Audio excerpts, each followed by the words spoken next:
Trump has announced a move that will at least in part defund Planned Parenthood. This is a really good start. Also, The Handmaid's Tale has released their trailer for their 6th and final season of the dystopian series, and they are not even hiding it. This is about Republican Christians, but there is a real Handmaid's Tale going on in America and around the world that you might not know about. We will be detailing all of this today. Plus, later we will be talking with my friend Josh Hammer to talk about the latest political news, all on today's episode of Relatable.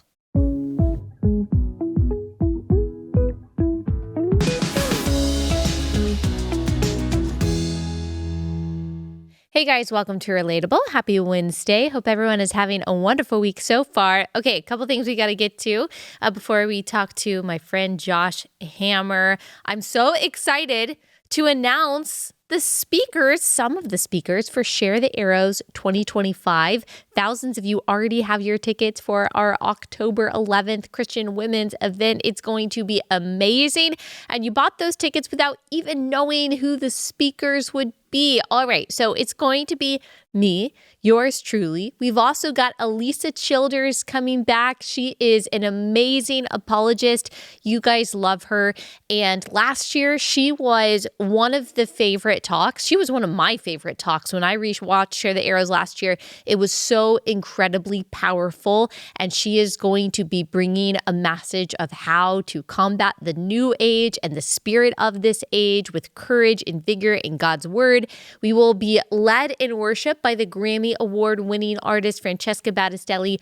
Once again, everyone knows that one of my favorite moments from last year was hearing a cappella. She was a cappella, but hearing the entire crowd sing "This Is My Father's World" and like your beautiful women voices, it was just incredible. This year is going to be even more amazing on that front. And then we've also got my girl, Katie Faust. And you guys know that Katie Faust does not hold back when it comes to children's rights. She talks about it from both a scientific and moral and kind of secular position, but she is a strong Christian, and she will be talking about these things from a biblical position, things that you haven't heard yet, even if you've been listening to this podcast for a long time when it comes to children's rights, why we must defend children's rights when it comes to marriage, when it comes to reproductive technology.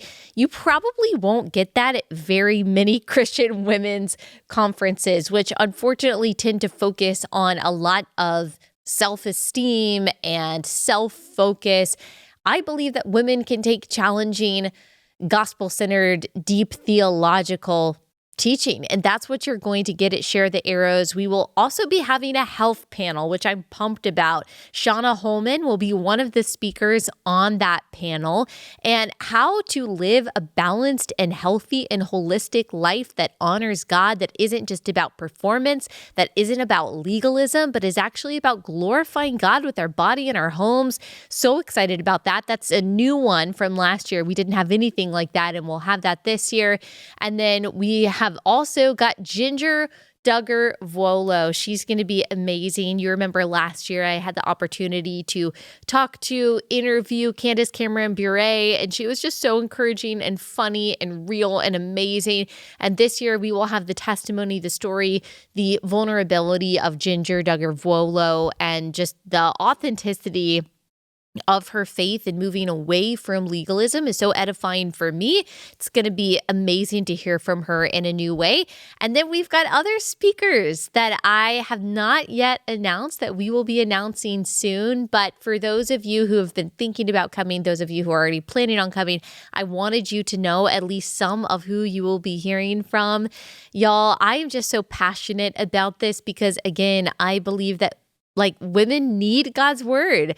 We don't just need to hear how beautiful and perfect and awesome and enough we are. We actually just need to hear that, hey, your problem is not that you don't feel good about yourself. Your biggest problem is that you are a sinner in need of a savior, and you need Jesus, not just for your salvation, but for your strength and for your sustenance and for your wisdom. Everything that is required of you in this life takes the Holy Spirit and takes understanding of God's word. And I just want women to walk out of this like they walked out of it last year saying, I've got zero fear of man. I don't fear the future for my children. I don't fear the culture that seems to be an enemy of what I'm trying to teach my children. I don't fear the enemy at all because I have the power of God that has been in Christians since the very beginning of our faith, and the gates of hell will not prevail against this church.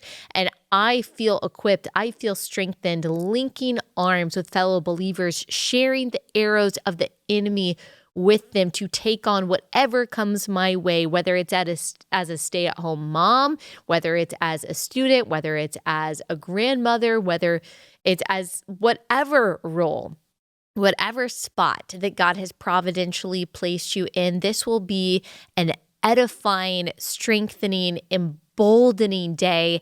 It's just one day that's important to me because I know it can be hard logistically, especially with families and responsibilities to take, days off work and all of that. It's on a Saturday. So hopefully you can get there. Go ahead, get your tickets at sharethearrows.com.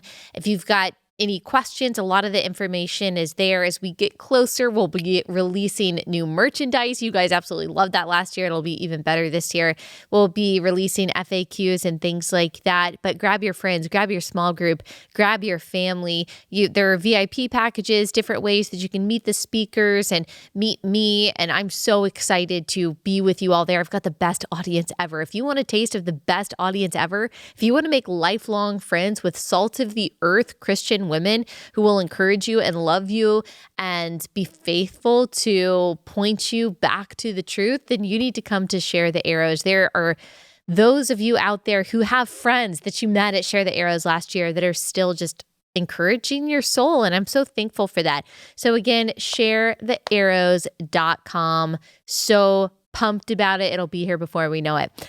All right, let's talk about something. Let's talk about The Handmaid's Tale, Bree's favorite show.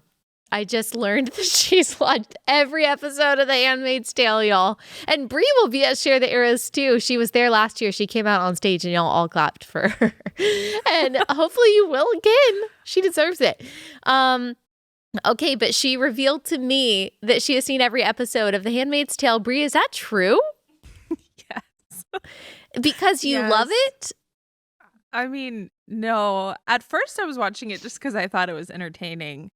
And then, obviously it got a little bit more political. They're trying to align When did it first come out? 2017, maybe? Okay. It's been a while. I don't know. I just thought the world that they created was really interesting. If you can detach it from what they're trying to say, that we're living in Handmaid's Tale political message. Yeah.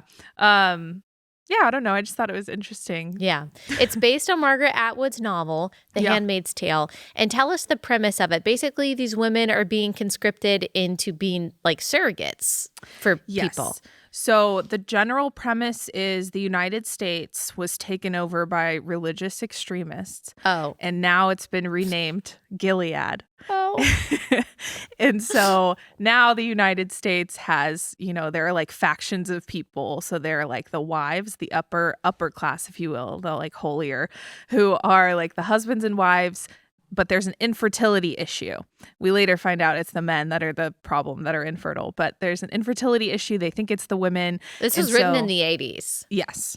So Margaret Atwood I wonder if she actually thought Ronald Reagan and that maybe. Era of Christians, the moral majority, that they were taken over and turned into Gilead. She did say that she has been influenced by lots of different religions in their extremism, notably Iran. So some of this is inspired by Islam, actually, which a lot of people don't know. And a lot of progressives that love to call Christians A Handmaid's Tale also love Islam, or they think they do. Yep. So yeah, there are infertility problem. And so they find these handmaids who, when they took over, they discovered they're the women who had kids already or who could have kids. And they basically have enslaved them to basically breed children for the couples that can't have kids themselves. So yeah, they're enslaved surrogates, essentially. And they have to wear the red robes? Yes, they have to wear the red robes. The wives wear green, so everyone knows like their place. And Canada in this world is like the place where refugees are trying to go for, to escape Gilead. And so that's the general setup of the show. Okay, at my talk the other day in Santa Barbara, one of the protesters was wearing her handmaid's robe. Because the belief is, and I've never seen an episode of The Handmaid's Tale, and it's been ruined for me at this point. Like you, I like dystopian things. I would probably find it interesting the same way that we found Severance interesting because it's dystopian. But it's been completely ruined for me now. We know that the Handmaids protesters have protested Donald Trump's presidency. They protested Kavanaugh. And their argument, from what I understand, is that the religious right, and really all Republicans, because Donald Trump is not the religious right, but they might say that he's co-opted Christianity to try to turn America into this Christian nationalist, religious extremist dystopia where women are forced to give birth. And where they're getting that from is that some of us think it's wrong to kill babies inside the womb and that it should actually be illegal to murder babies. So can you help me understand, does The Handmaid's Tale have anything to do with abortion? No. It doesn't. No, because their line of thinking is because babies are so rare in that world and so cherished by people that they probably would never allow an abortion to happen because they want all of the babies that are being created. That's probably their line of thinking, and why they equate those. But the reality is, a big point of the story in The Handmaid's Tale is that these women who are forced to have these children want these babies, and they're devastated when the biological, well, she's not the biological mom. They are the biological They're the biological mom. They're forced to actually physically sleep with the husband. Okay, so they're being raped. Yes. Okay. Yes. And these are their own biological children. These are their own biological children, but in this like world, Hagar and Sarah Abraham situation. Yeah. And then those babies are taken from them and they're treated like they're the actual children of the wives. And multiple plot points throughout the 5 seasons that there have been, that these handmaids are devastated to lose their children. And the main character has a child with her enslaver and rescues that child because it's her child. And so I think it's silly that they have made that argument when it's really the opposite. These women in the show wouldn't abort their children anyway. Even if they could, they want them. Yeah. So, obviously in the show it's devastating circumstances, but yes. Yeah. Well, the abortion brainworm is so burrowed into the minds of liberals that they have convinced themselves that the position that I hold, that you hold, that it is wrong to kill a baby. It's wrong to kill a baby, whether they're in or outside of the womb. It's wrong to kill an innocent human. That is the position of forced birth. They call that forced birther. Well, unless you were raped, which accounts for less than 1% of abortion cases in the United States, you were not forced to do the action that actually creates the baby. We are saying after that baby is created, no matter the circumstances surrounding its conception, it is its own human being with its own DNA, and it's wrong to kill that person. That is not the same at all. That literally has no correlation with this dystopia of Margaret Atwood's, where these women are being raped and then forced to carry a baby and give up that baby. There is a parallel in the United States that looks a lot like that, and we'll get into that in a second. First, let's play the latest trailer for the last and the 6th, is it the 6th season? The 6th and final season of The Handmaid's Tale, because they're not hiding it anymore, the point that they're trying to make. Here's Shot 2. For years, we've been afraid of them. Now it's time for them to be afraid of us. We broke this country, and now we have to fix it together. This is Gilead. The only person you should count on is yourself. They will never see us coming. Oh, hell no. Blessed be the fruit. Let the revolution begin. I built this miserable hellscape. This is the beginning of the end. What's happening? Rebellion.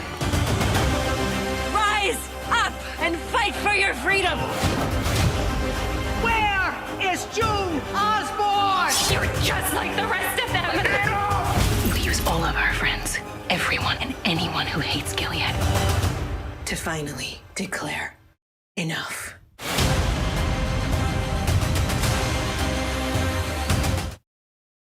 Okay. This is so 2016 coded. Yeah. Like the poster of Scientology girl, I forget her name. Elizabeth Moss, yeah. Yeah, the revolution is her here. It's got like a little red E on there. The revolution is her here. I mean, that's so she's with her type stuff. 2016 Hillary Clinton coded. I mean, what year is this? Is it the year of our Lord 2025? I thought we were over cringe feminism. Even the trailers, so all of the lines, I was So laughing at the lines. It's a revolution. They're so cheesy. Also, like, are they trying to condone actually murdering people who are pro-life and murdering Republicans? Because that's like the parallel they're trying to make here. I mean, we both know probably they are. Yeah. Yeah. Yeah, America probably. wasn't Gilead until it was too late. Handmaid's Tale first season still feels uncomfortably timely in 2025. In the first episode of The Handmaid's Tale, the government suspended the Constitution and they cut off all women from being able to access their bank accounts immediately. I remember watching it and thinking this is ridiculous. It could never happen here. Now I'm not so sure. Honestly, I think the government should take over my bank account. I'm spending it's just on the Instagram ads. They're killing me. Yeah, they know me too well. I've accepted that Instagram can read my mind, and I'm just like happy about it now because they give me these ads for things that I really want, and then I end up buying them, and then I don't like them. I send them back. But honestly, the government should probably take over my bank account and just stop me, put an end to that. But that is such a ridiculous statement. That is such a ridiculous. These people, they don't live in reality. They truly don't. And that is provably true that progressives, like when you try to get them to describe something that's going on, especially like numerically or statistically, they can't do it. Whether it's police interactions with like minorities, what that actually looks like, or what the income gaps are between men and women, they get it wrong every time because they do not, many of them, simply don't traffic in facts. They don't live in reality. They listen to this propaganda. Okay, let me pause and tell you about our sponsor, and then I will paint for you a picture of a real Handmaid's Tale that is going on in America that has nothing to do with pregnancy centers, nothing to do with Donald Trump, nothing to do with pro-lifers who take the radical position that it should be wrong to kill any innocent person, no matter what their size, age, or location is, okay? So let me paint that picture for you. And all of you handmaid stands out there, I await your justified outrage once I explain this to you. But let me pause, tell you about our sponsor. It is Good Ranchers. You guys know I absolutely love Good Ranchers. It is time to spring into action to try to save the backbone of America, and that is farming and ranching. These are salt of the earth people who have provided America with its nourishment for centuries now, and that industry is dwindling because of unfair regulations, because of cheaper imported meat from abroad. Good Ranchers is trying to stand in the gap and to make it easier for consumers to purchase affordable 100% American meat. And that's why they exist. That's why I eat Good Ranchers. It comes to my front door every month on dry ice. I have my own custom box. It's got non-marinated chicken breasts in there. It's got the Wagyu ground beef, all the stuff that we eat on a daily basis in our home. If you've got picky eaters, for example, I've got one child right now who really only wants like a plain chicken breast. I'm like, okay, that's not the worst thing ever. We have that multiple nights a week. It's really good. I know that they're getting their protein in, and it's supporting this American industry. Right now, when you use my code Allie, you can get $40 off your order. That's more than it typically is. It's usually $25. So take advantage of this. GoodRanchers.com. Use code Allie at checkout. GoodRanchers.com/Allie. Code Allie.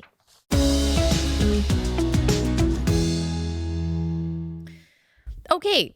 something that is really happening in the United States right now is a widespread billion-dollar surrogacy industry that thrives in the United States, which is the wild west of reproductive technology when it comes to the creation and the cryopreservation of embryos, the farming of eggs, the procurement of sperm to make these little people, sometimes dozens of little people for two people or one individual who simply wants to create children. These embryos are graded, they are discarded, they are frozen indefinitely, they are thawed, they are given to people and never followed up on. That's what happens in the United States through IVF, through sperm and egg selling. And one of the most disturbing aspects of the reproductive industry in the United States is surrogacy. Surrogacy, typically, it's a little bit different than what happens in Gilead in the United States. Commercial surrogacy requires an egg seller that is separate from the gestator. So you've got the egg seller, which is the biological mother. In some cases, you've also got a sperm seller. In some cases, you've just got the sperm seller and you don't have the egg seller as well. But when we're talking about a surrogate, it is typically the creation of a child using the DNA of two individuals, which are complete strangers, creating these embryos and then transferring these embryos into a surrogate who is not the biological mother, is not related to the child at all. And this carrier, this surrogate, carries the child until birth. Very often, these are premature births because they are high-risk pregnancies. They were not naturally conceived. This baby doesn't share DNA with the carrier. That's not how it's supposed to be. It can be very dangerous for both baby and mother. And the baby is born and then taken away from the mother and then given to the intended parents. Very often nowadays, the intended parents are two men because two men can't make a baby on their own. They can't carry a baby. And so they need to purchase the services and the DNA of two other women to carry that baby. And to prevent bonding with the surrogate, because the bond there, even if the surrogate is not the biological mother, the bond there is so strong that it has to be severed at birth, or else the gestator might get this crazy idea that she has some claim over this child because everything in her body, all of her hormones, her milk is coming in, everything in her brain is telling her, protect this child. This is your child. Hold this child. Cherish this child. Everything hormonally, physiologically in the baby is saying, where's my mom? Where's the smell and the touch and the feel and the heartbeat of the woman who has been carrying me for the 9 months? The past 9 months, this is the only home that I've ever known. We know that it is physically, health-wise necessary for that baby and that mom to be bonded. And when I say mom, when I'm talking about surrogacy, I'm talking about the gestator. But when we're talking about in typical situations, that mom and that baby are supposed to have that bond seconds after birth. We are told that over and over again during pregnancy. The skin to skin is so important. Why? Because it regulates the baby's body temperature, it regulates the baby's breathing and the baby's heartbeat. They've just gone through something really big, really dramatic, really traumatic, and they need that bond. But in surrogacy situations, that skin to skin opportunity is taken away, that bonding experience necessary for the health of the child is taken away to prevent that bond, and the child is given to the intended parents, sometimes a mom and a dad, a lot of times two men, and sometimes an individual man. That is what is happening on a daily basis in the United States because we have virtually no regulations around it. Let me show you a video of what that actually looks like. This is a news story that was reposted by journalist Genevieve Gluck on X. Top 3. As a divorced single mom, she needs the money to buy a home for herself and her 2 children.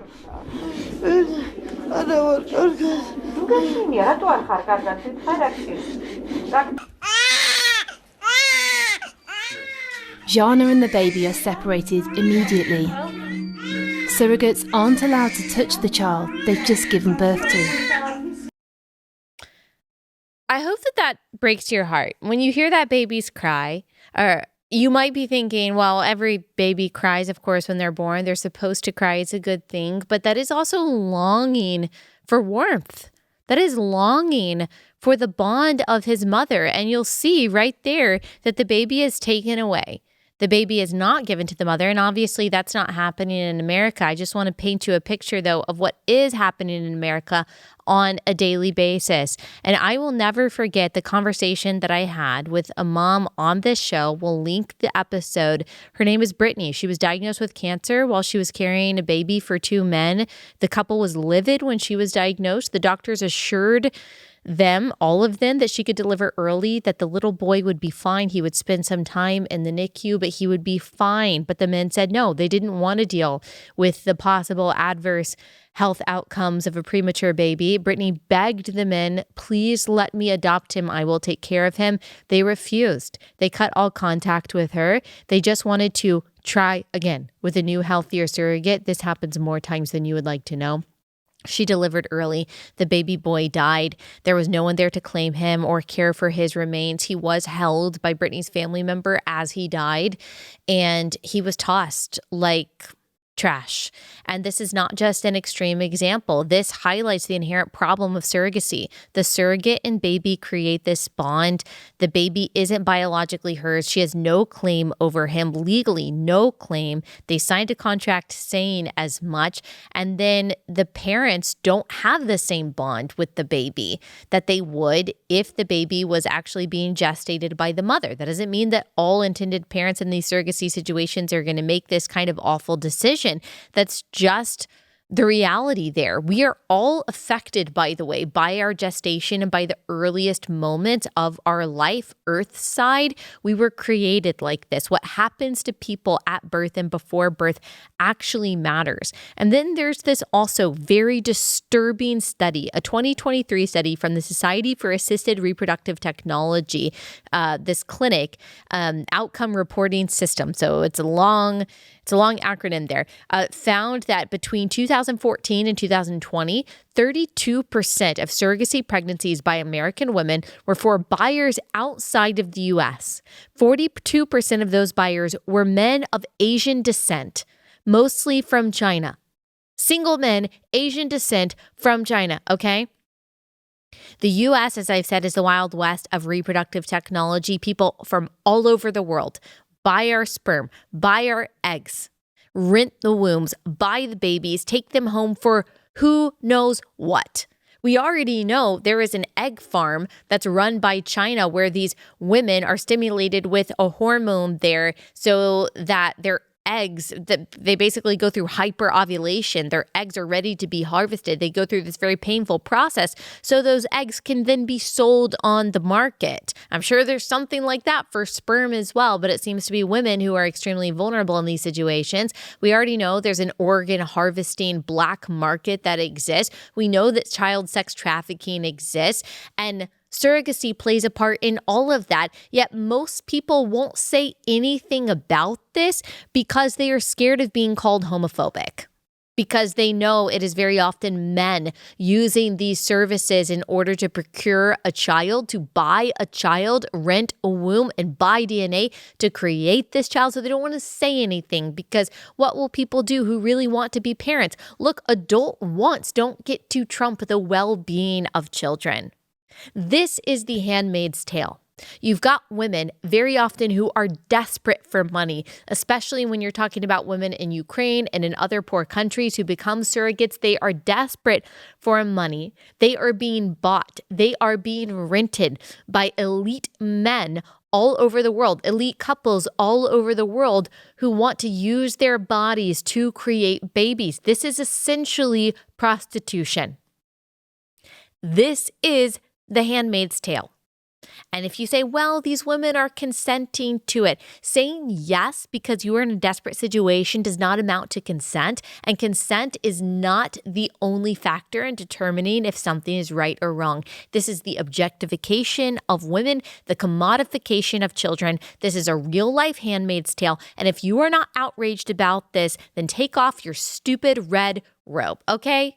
Don't be an idiot. Wake up to reality. Your ideology is stupid. It is evil. It is allowing something like this. Children have a right to life, and they have a right to a mother and father. End of story. That is the only moral, ethical, and consistent position. Okay, Margaret Atwood?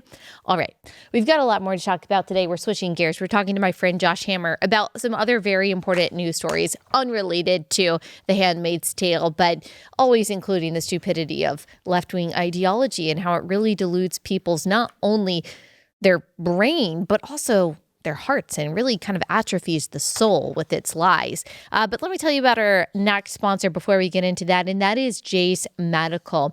You want to make sure that you are prepared for an emergency, whether it is some kind of terrible weather event or a supply chain issue. You want to make sure that you've got the medicine on hand that you need, which is why you need to go to jace.com. Get their Jace case. Their Jace case is an emergency supply kit of the different medications that you might need. They've got the most common antibiotics for the most common infections that could literally be life-saving. You can also find add-ons, so ivermectin, Tamiflu, an EpiPen, all of those can be a game changer in emergency events. So get a Jace case, have it on hand, better safe than sorry. You can also get a Jace Daily case. That is a year-long supply of the prescriptions that you and your family rely on. Go to jace.com, use code Allie. You can enter a giveaway. They're giving away a travel Jace case right now. And if you use code Allie at checkout, you'll get a discount on your order. That's jace.com, code Allie.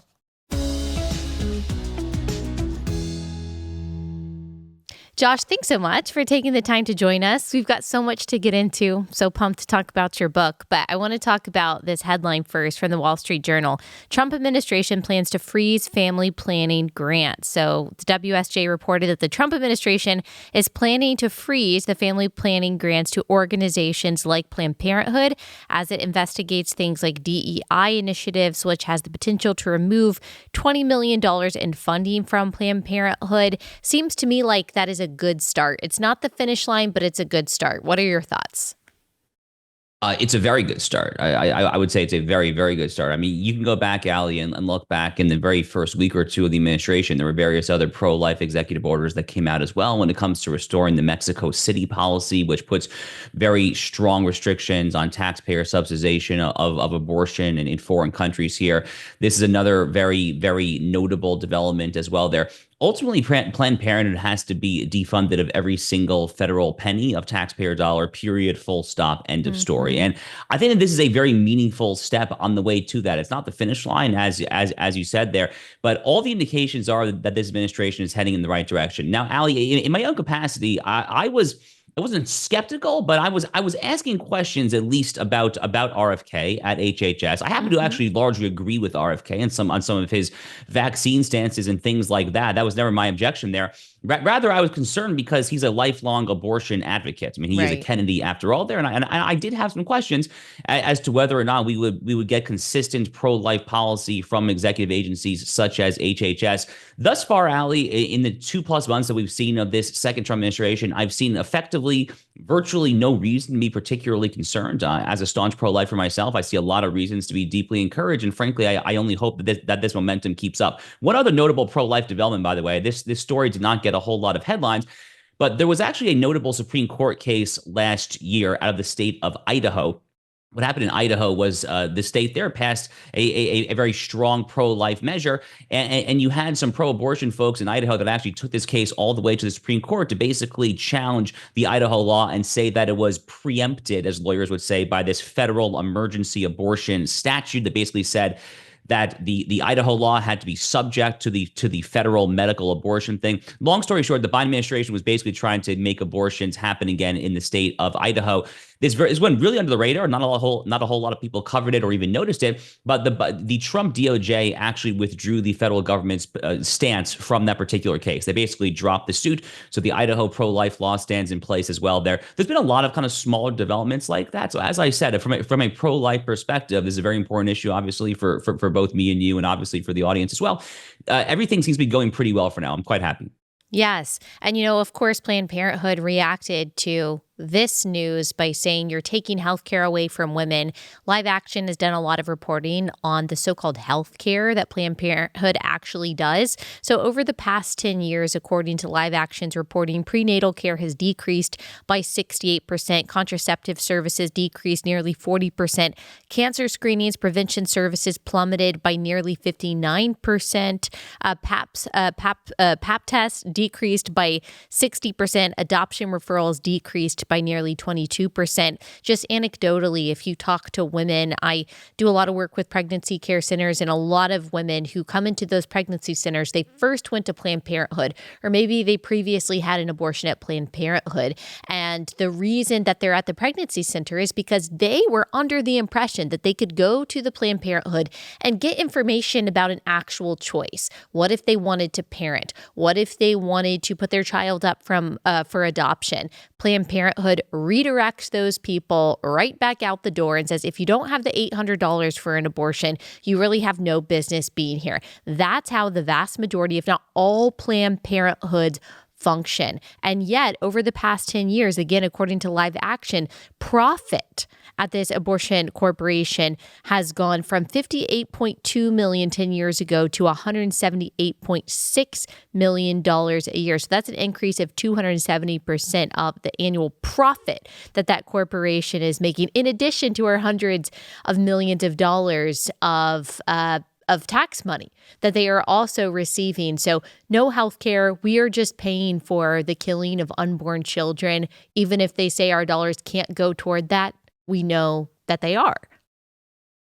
Yeah, I guess if there's one thing that I would like to see a little bit more of, we've seen so much from Elon Musk and Doge, his Department of Government Efficiency, when it comes to rooting out a lot of stuff that taxpayers should not be subsidizing, whether it's DEI for children in Myanmar or gender ideology in the Congo. I mean, I'm making up examples here, but that's basically what they've discovered when it comes to things like USAID. I would like to see a little bit more when it comes to the Doge focus on saving taxpayers when it comes to the abortion issue there, because there are historical ways that Democrats in particular, when they control the federal budget, when they control appropriations there, they try to slip all sorts of backdoor mechanisms for the U.S. taxpayer to subsidize abortion there. And Planned Parenthood happens to be the most high profile example. There's any number of smaller examples as well. So I would like to see a slightly more concerted effort when it comes to Elon Musk and Doge. I don't really know how Elon Musk personally feels about this, but he certainly seems to be small government enough inclined whereby he should be, I think, incentivized and encouraged and frankly just interested in trying to save taxpayer dollars of having to subsidize these abortion companies, which, as you note, are already tragically highly profitable and highly lucrative for the most part in the first place there. But ultimately, Allie, I think the most important argument there is not necessarily saving taxpayers' dollar. The most important argument is that this is wrong. One of my big things going back to really the beginning of my days doing political commentary is that these procedural arguments are interesting, but it's always more interesting to cut to the moral heart of the issue, to actually make a straightforward moral argument as to the propriety or the impropriety of the underlying action, of the underlying conduct. And it's incumbent upon pro-lifers to never stop arguing, to never stop reminding, seeking to persuade, to engage in a very slow, drudging, methodical, but nonetheless highly difficult or important, I should say, work of changing hearts and minds there. And what that means is just taking the pro-life argument head on and explaining to people whether or not they're already on board or they're not on board, that this is wrong, not just as a fiscal matter when it comes to the taxpayer dollars and the federal fisc, but it's also wrong just as a moral matter here, because we should not be involved in killing innocent unborn babies. Basically, period, full stop, end of story. Absolutely. And that's not really something that we've heard Elon Musk talk about that much, but he has talked about what he understands is the inherent evil in so-called gender-affirming care, giving someone the opposite hormones, especially when it comes to minors. And Planned Parenthood has actually become the industry leader in providing these hormones to these young people. Every detransitioner that I've talked to on this couch, they originally got their cross-sex hormones from Planned Parenthood. And you don't need much of a sign off. I think you need one psychologist that is typically recommended by the gender clinic that originally convinced that child that they were born in the wrong body. They sign off on it. Sometimes there's an endocrinologist involved. Again, they're handpicked by these gender clinics. They refer them to Planned Parenthood. Planned Parenthood says, here's your testosterone. So there are lots of reasons, moral reasons, but also fiscal reasons to cut ties with Planned Parenthood when it comes to taxpayer dollars. It seems like that shouldn't even be a partisan issue. It shouldn't be. I mean, it's also just one of straight up just crony capitalism, right? I mean, that's a term that you probably haven't heard in a whole lot of time there. But I mean, why are there other large federal corporations? Why are there large companies that are getting taxpayer dollars in general there? I mean, there's more reasons than I could possibly count that Planned Parenthood should not get a single penny of federal taxpayer dollar. But overall, Allie, I do think it's important to underscore and emphasize what we were talking about a few minutes ago, which is I think over the course of the 2024 campaign, there were some pro-lifers, people that you and I would consider close allies, friends, many of whom were skeptical, were kind of pessimistic, depressed, black-pilled, you might say, about the prospects of a Trump-Vance presidency when it comes to this issue, to the pro-life issue there. And I tried to mollify behind the scenes a lot of those friends of mine, basically saying, look, this is a political campaign. People say a lot of stuff in the context of a political campaign to get elected there. But the most important thing that you can do for a situation like this is you look back to what President Trump did when he was in office the first time around. And not only did he nominate the justices who helped overturn Roe versus Wade, that's the most important thing, but there were all sorts of executive orders as well that were strongly pro-life executive orders. And I'm just deeply heartened by what we've seen thus far. Now, in my heart of hearts, would I still like to see Congress legislate a national abortion ban tomorrow? Yes, of course I would there. I've called for that any number of times. I've argued that proposition at top 10 law schools in America. But, it's just not going to happen right now due to the present political realities there. So a lot of it is going to come from the executive branch. And thankfully, we seem to have a very supportive executive branch at this moment. All right, quick pause for our next sponsor, and that is America's Christian Credit Union. It's not just any bank or credit union. It is a grassroots movement of believers pooling resources to support each other and a God-glorifying worldview. ACCU offers financial solutions that empower Christians to reach their financial goals. Unfortunately, we've heard these stories of big banks debanking, no longer working with people that don't hold their values. You don't want to have to worry about that when it comes to your finances. You want to partner with people that share your values and goals. Right now, ACCU is offering a new member certificate with amazing and competitive rates. It's one of the best ways to grow your savings with your faith in the driver's seat. So with as little as $1,000 and up to $100,000, you can get your new member certificate. The high rate is locked in for a full 12 months. Your money is federally insured up to $250,000 through the NCUA with additional coverage for qualifying accounts. Open your account today. Get that new member certificate. Go to americaschristiancu.com/Allie. America's Christian Credit Union is federally insured by the NCUA.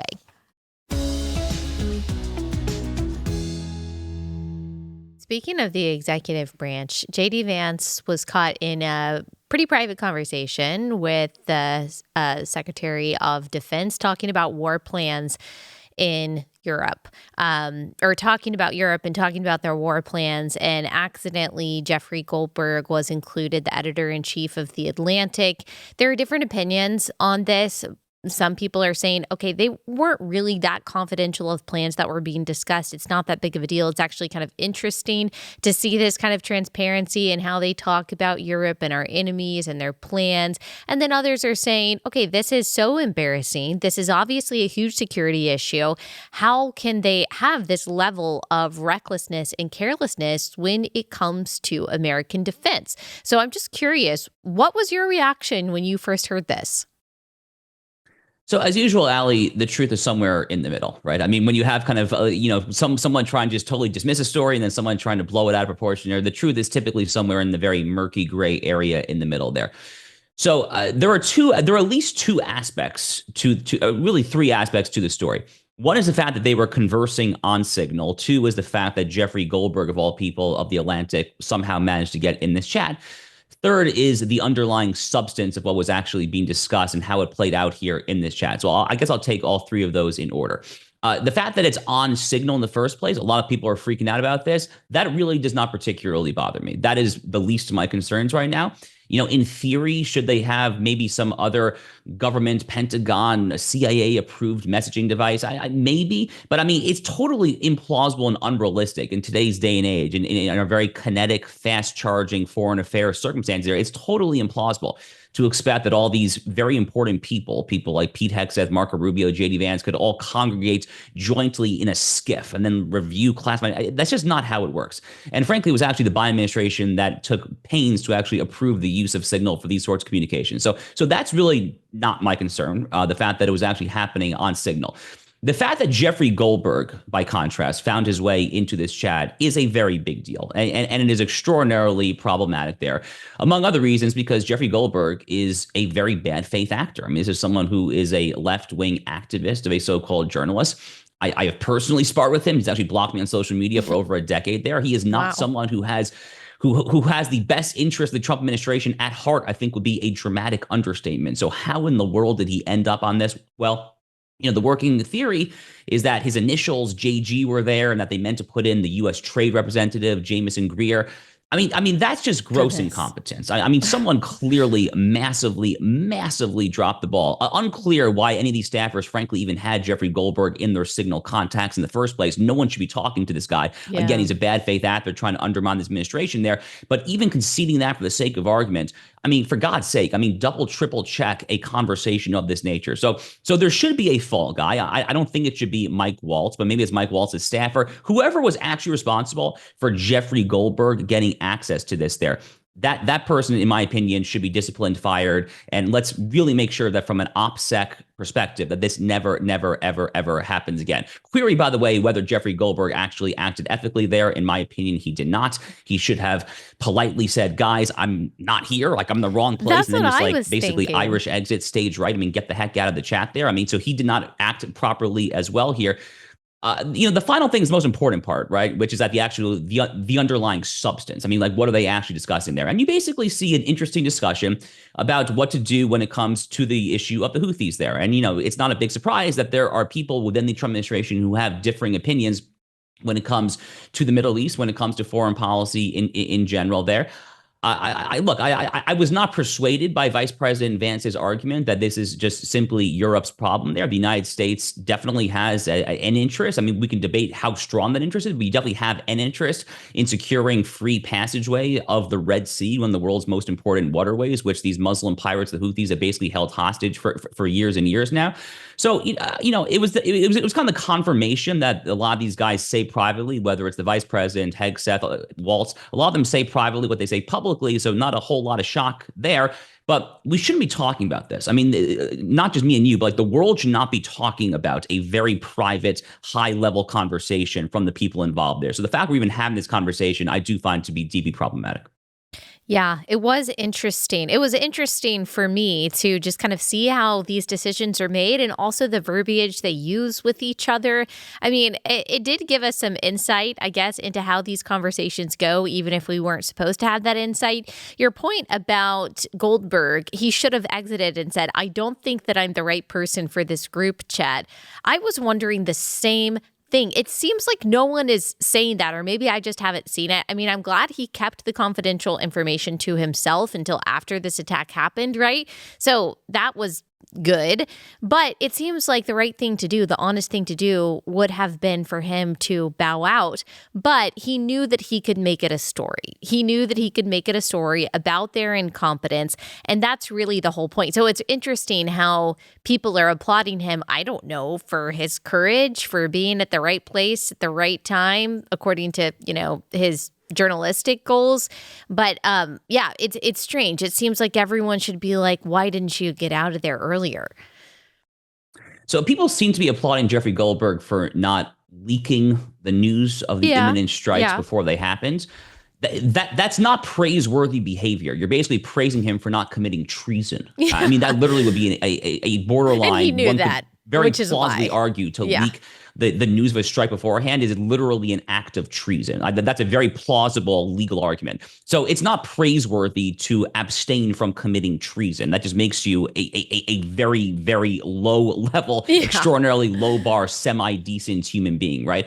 So he's not deserving of praise. I mean, he did not act ethically here. And again, he did not act ethically because this is a man who carries immense water for the Democratic Party. He carries immense water for liberal causes there.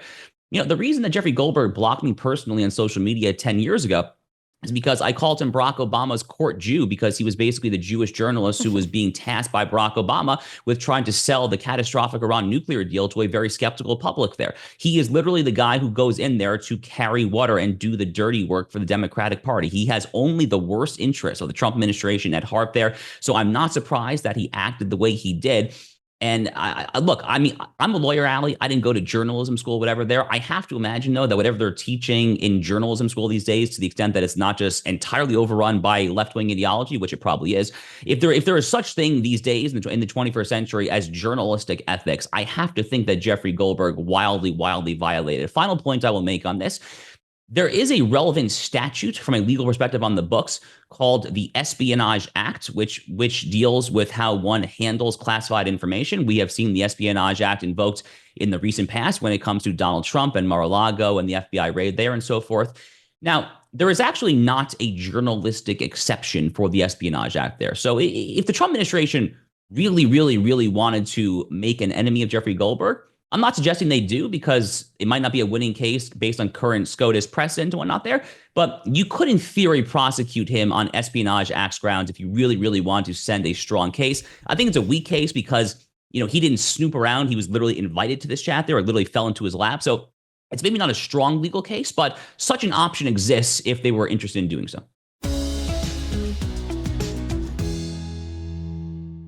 Last sponsor for the day is My Patriot Supply. Smart Americans trust My Patriot Supply for their emergency food supply. Again, you just don't know what kind of situation you're going to be in. Hopefully, you'll never need an emergency supply kit of food. But if you are in that situation, you will be so glad that you made this investment for your family. You want to get 1 4-week emergency food supply kit for every member of your family. These are 2,000 calorie a day meals that I hear taste really good. Again, it's just so much better to be safe than sorry. If you ever get into any kind of situation, it could be political upheaval, it could be the electric grid, it could be weather related, who knows? You want to make sure that your family has the sustenance that they need to survive. So go to preparewithallie.com. You will get a big discount when you use my link. Go to preparewithallie.com.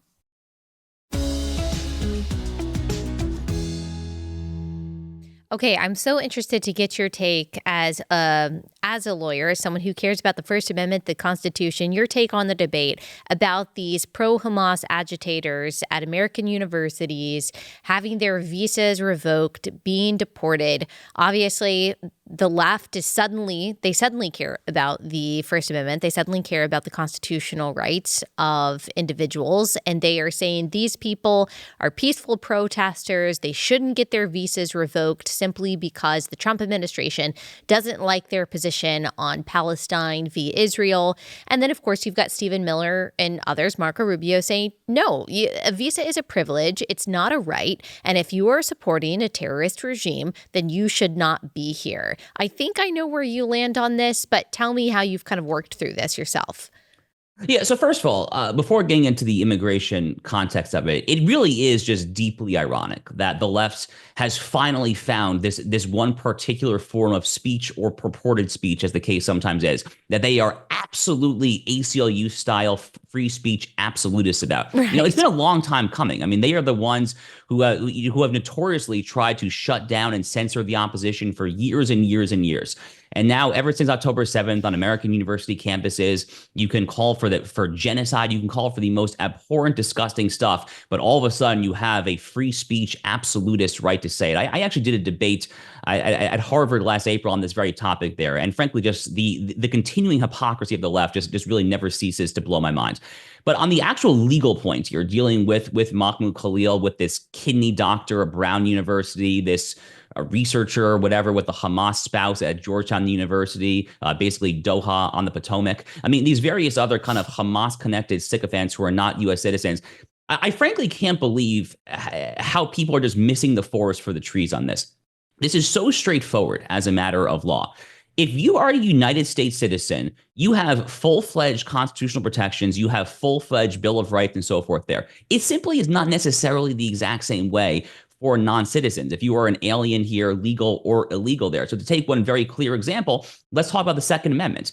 If I'm a U.S. citizen, which, praise be to God, I am. I can walk into Walmart tomorrow and buy whatever gun and ammunition I want to as long as I pass an ATF federal background check. That's not the case if you are an alien here, whether you're legal or illegal. There are serious restrictions on how legal aliens, whether you're here on a student visa or whether you're an LPR and a green card, can just walk into Walmart and buy a firearm. So the Bill of Rights, the Constitution in general, does not actually operate the exact same way. It really is quite a bit more nuanced. More fundamentally, though, what you're saying about Stephen Miller and Marco Rubio there is a long, unmitigated, continuous stream of cases from the Supreme Court on down for really the entire history of the American Republic that basically says that if you are an alien here, you can be removed anytime for any reason, period, full stop, end of story. I'll give you one kind of notable, powerful statement on this. So Justice Robert Jackson, one of the great SCOTUS justices of the 20th century.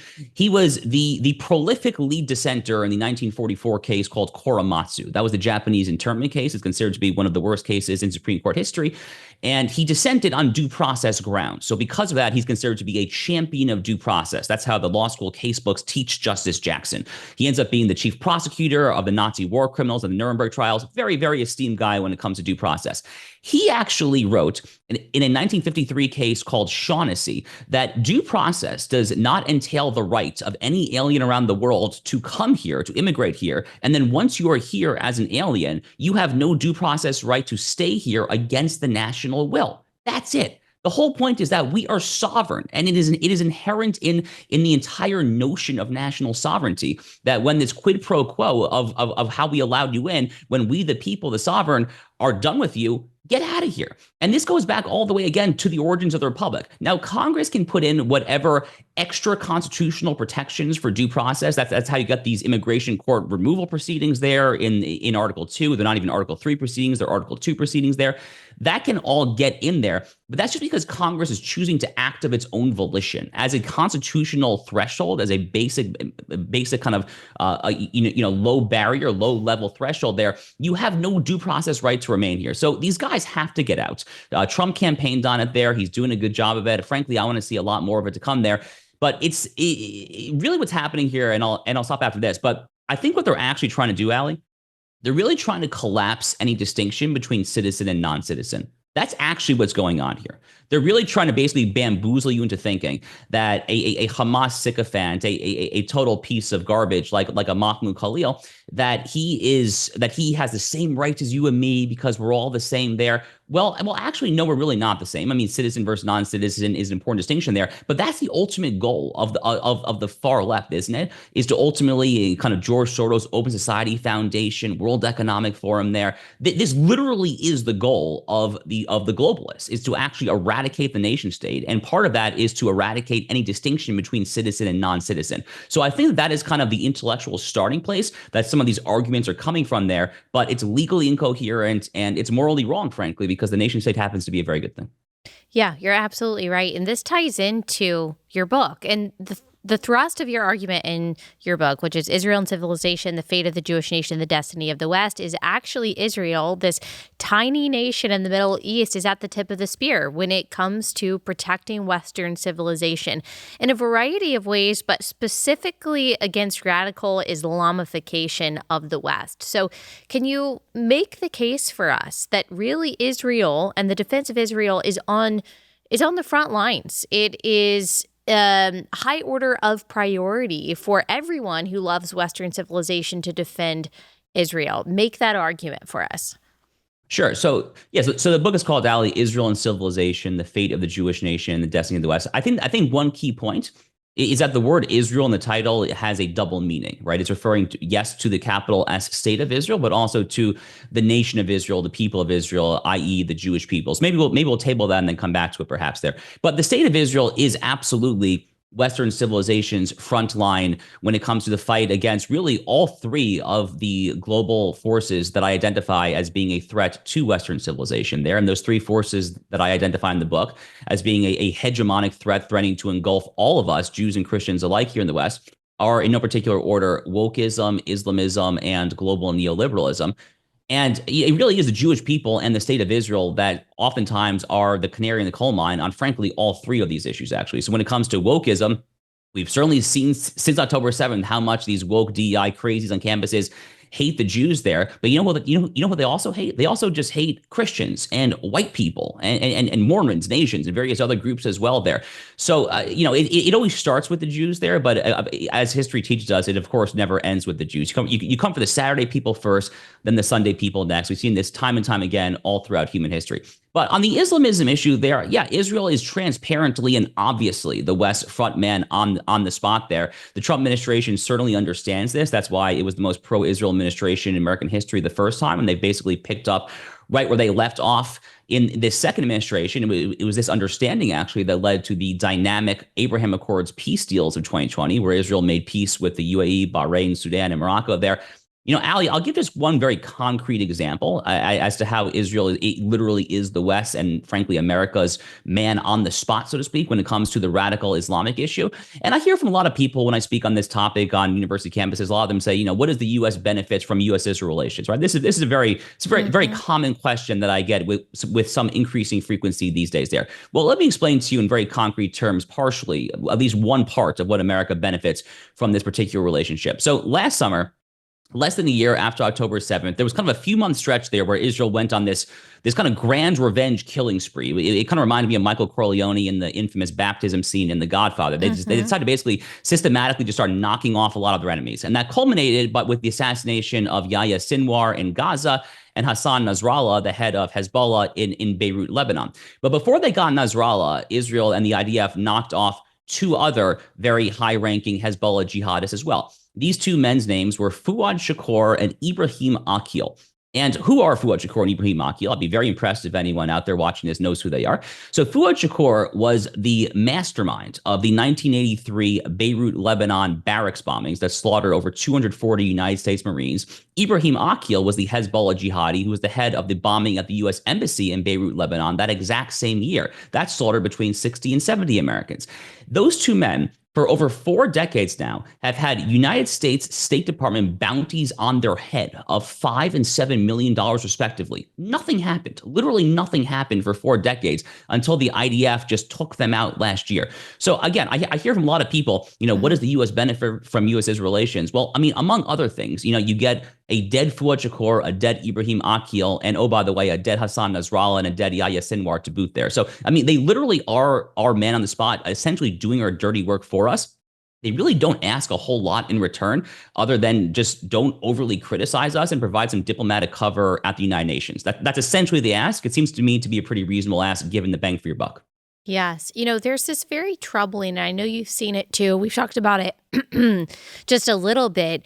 But this idea among some Christians here who maybe just frankly don't like Jewish people, maybe they just don't like Israel, but this idea that actually Muslims and Christians have more in common. Their beliefs about Jesus are more similar, and that I've seen this argument. It's crazy to me that we've been psyoped into believing that Islam is the real problem, when really Islam has a lot of similarities to Christianity when it comes to morality and things like that. I mean, just on its face, just like a rote understanding of Christian theology should be able to tell someone that is so far from the truth. Obviously, all three of these Abrahamic religions have different ideas about who Jesus was, but with Jews and Christians, we share half of our Bible. We share the Old Testament. We have a belief in the Imago Dei, the fundamentals of Western civilization that really can be found, for the most part, in the first 11 chapters of the Bible. Like, we share those things. And when it comes to Christian persecution, who is persecuting Christians most around the world, especially when I look in places like Africa? It's these Islamists. I mean, Christians are being beheaded in places like the Congo from these radical Muslims. And so to me, it is It is unbelievable propaganda that has no grounding in reality, that it's actually Islam and Christianity that are anyway on the same side. And I don't think this is a majority position, but I see Muslims here in America, whether it's Andrew Tate or people like that, saying, yeah, Christ is king. We're on the same side of things. No, we're not. And you argue in your book, not when it comes to all of our theology, but when it comes to our defense of Western civilization and the underlying values, that it's actually Jews and Christians that have this very important alliance that we need to realize, right? Yeah, that's very well said. And look, this notion that Christianity and Islam are kind of two toddlers playing in a kindergarten, that they're kind of holding hands and all is merry there. I mean, has anyone expounding this ludicrous theory ever opened a book of world history? Yeah. I mean, have they read about the Crusades? Have you read about the fact that there was a Muslim siege all the way deep into the heart of Vienna, Austria, as recently as the 17th century there? I mean, how about the fact that America's first two wars after the Revolutionary War were literally against Muslim pirates, the First and Second Barbary War? When I was taught history in elementary school, we basically skipped over that conveniently, but that happens to have been the case there. So, I mean, this notion that Islam and Christianity are somehow, peanut butter and jelly and all was merry there, it's just astonishing. No. I mean, and you could, of course, debunk it on much stronger grounds than I could there, but it's coming fundamentally, I think, from a bad place. It's coming from provocateurs, from frankly, bad faith actors. And these bad faith actors, I think, Allie, what they're trying to do is they are trying to drive a wedge. They're trying to drive a chasm between Christians and Jews. And I think basically trying to bamboozle both Christians and Jews that the other is oppressing you and it's not a good fit for you, and just basically get out of this bear hug relationship.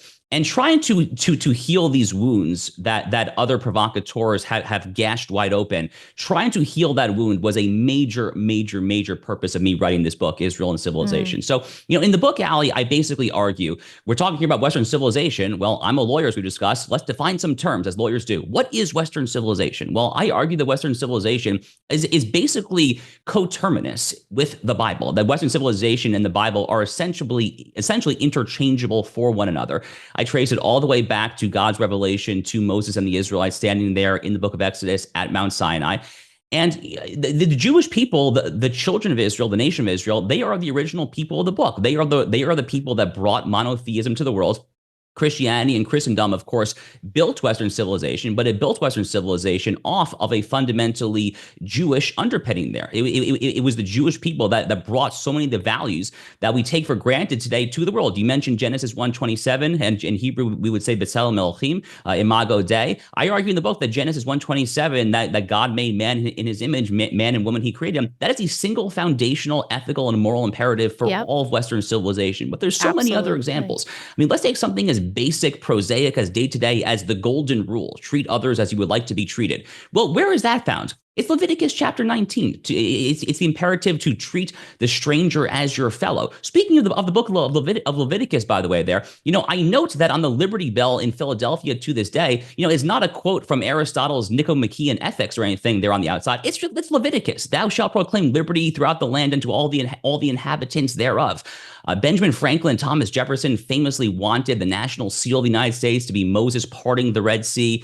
Abraham Lincoln famously spoke of Americans as a, quote, almost chosen people, using this covenantal language from the Hebrew Bible, which he quoted all the time in his public speeches there. So this notion of kind of an ecumenical biblical country is just so deeply ingrained in the American DNA. And I really do see that slipping away there. And again, trying to kind of put Humpty Dumpty back together again, it's an ambitious task, but that definitely is one of the things that I was trying to do with this book there. But again, to your point, Allie, just really concretely there, we obviously do share so much. I mean, our Bible in Hebrew, it's called the Tanakh. That is half of your Bible. Frankly, based on page numbers, maybe it's even more than half, but it's a very healthy percentage there. So I mean, whether we're talking about the books of Genesis or Exodus, whether we're talking about books of Psalms and Proverbs, I mean, there's so much there that literally built this civilization, that literally was the pedestal upon which all of this was possibly structured there. And the fundamental argument in the book, Allie, is that Jews and Christians have to stand shoulder to shoulder like never before because we face the exact same threats: wokeism, Islamism, global neoliberalism. So it's a homogenizing imperative to stamp out all differences. That's the globalist World Economic Forum problem. Islamism speaks for itself. Yes, they come for the Jews first, but Hamas explicitly says they want to come for quote unquote all infidels later. That includes Christians and frankly, actually most Muslims for the matter there. And on it goes there. So we have the exact same enemies. And in today's day and age, we absolutely are at an inflection point, as is often said there. But that moment calls for nothing less than a joint Jewish-Christian ecumenical project of biblical restoration. That's the argument in Israel and Civilization. And I think our task is really kind of convincing, like professing progressive Christians and then all of the progressive Jews that just don't see things the way we do when it comes to those fundamental values of Western civilization. We have a big task at hand when it comes to that. And I'm sure that that is at least in part the purpose of your book, to convince people of that imperative. And I'm grateful for it, as always, and your insight. Israel and Civilization, the Fate of the Jewish Nation and the Destiny of the West. I'm guessing it's available wherever books are sold. Yeah, everywhere books are sold, Amazon, Barnes & Noble. It actually sold out on Amazon the morning of publication date. So this thing came out with a bang. I'm very grateful for that, for everyone's support of Israel, of biblical values, frankly. So, but nonetheless, it is being replenished in real time. So Amazon, Barnes & Noble, Books A Million. Again, the book is Israel and Civilization, the Fate of the Jewish Nation and the Destiny of the West. Well, thank you so much, Josh. I really appreciate it. My pleasure. Thank you, Allie.